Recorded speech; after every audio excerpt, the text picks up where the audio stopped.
एक लड़का कह रहा है सर नीट का एग्जाम कैंसिल हो गया है, इस पर बोलिए, क्या ही बोले आप नीट के बारे में। नीट अब निट नहीं रहा इस देश में। बच्चों के सपनों को 8-8 लाख रुपए में बेचा जा रहा है इस देश में। आखिर कब तक नकल माफिया, पेपर माफिया हावी रहेगा इस देश में। आज का युवा पूछ रहा है कि आखिर कब तक मेरे सपनों को कुचला जाएगा इस देश में, आखिर मेरे सपनों को कब तक बेचा जाएगा इस देश में, यह पूछ रहा है आज का युवा। वो 22 लाख बच्चे और 22 लाख बच्चों के परिवार और उनके सपने टूट जाते हैं इन पेपर माफिया और इन नकल माफिया ठेकेदारों के कारनामों की वजह से। ये सारे सवाल इस देश के सिस्टम से पूछे जाने चाहिए। आखिरकार कब तक देश के एजुकेशन मिनिस्टर नहीं बोलेंगे, कब तक शांत रहेंगे, मौन धारण कर लिया है। अब आप सोच सकते हो बच्चों, जब नीट के एग्जाम ही आउट होने लगे, नीट के पर्चे लीक होने लगे, तो देश का भविष्य किस दिशा में जा रहा है। क्यों? क्योंकि ये देश की सबसे बड़ी मेडिकल एंट्रेंस एग्जाम है। नीट करने के बाद ही, नीट के थ्रू एडमिशन लेने के बाद ही बच्चे एमबीबीएस करते हैं और देश के हेल्थ को यही लोग तो संभालते हैं, यही आगे चल के एमबीबीएस करके डॉक्टर बनते हैं। तभी तो भरोसा उठ जाता है इस देश के सिस्टम से, इस देश की सरकार से। आखिरकार गवर्नमेंट को तत्काल में एक त्वरित एक्शन लेना चाहिए। और मैं तो कहता हूं एक ऐसा नियम बना दीजिए कि इन पेपर माफियाओं के, नकल माफियाओं के पेपर आउट कराने से पहले रूह कांप जाए। इनकी 7 पुश्तें याद करें कि कैसे पेपर आउट होता है इस देश में। यानी कि कठोर से कठोर नियम बनाए जाएं ताकि कोई भी पेपर आउट करने से पहले नकल माफिया, पेपर माफिया 100 बार सोचे, 1000 बार सोचे। इन बच्चों के सपनों को नहीं बेचा जाए। जहां 22-23 लाख बच्चे इस एग्जाम में बैठे थे और उनके परिवार, लगभग 1 करोड़ लोग प्रभावित थे इससे। क्या होगा उन मां बाप के सपनों का, जिन्होंने बच्चों को तैयारी के लिए बड़े बड़े शहरों में भेजा, अच्छे अच्छे कोचिंग इंस्टीट्यूट में एडमिशन दिलवाए ताकि उनका बेटा बेटी डॉक्टर बने, उनका नाम रोशन करे, कामयाब हो। लेकिन किस तरीके से इन बच्चों के सपनों को कुचला जा रहा है।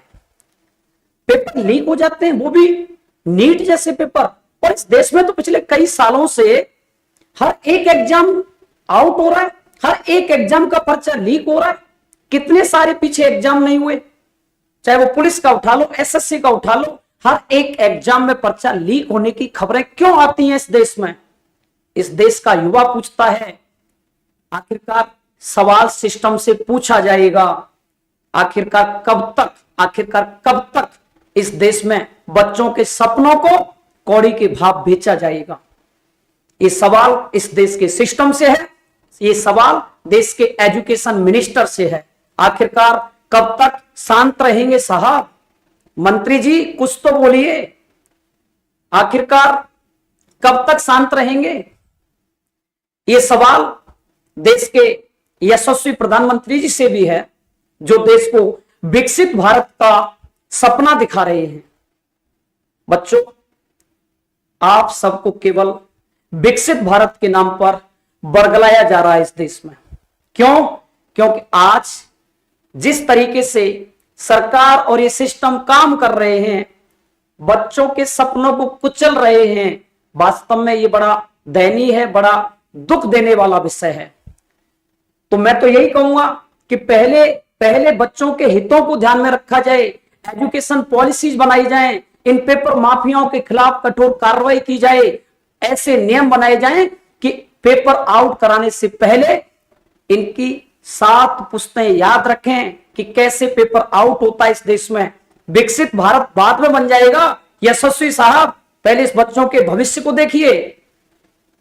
ये राष्ट्र के निर्माता हैं, ये युवा हैं, देश का भावी भविष्य हैं, ये बच्चे राष्ट्र के निर्माता हैं।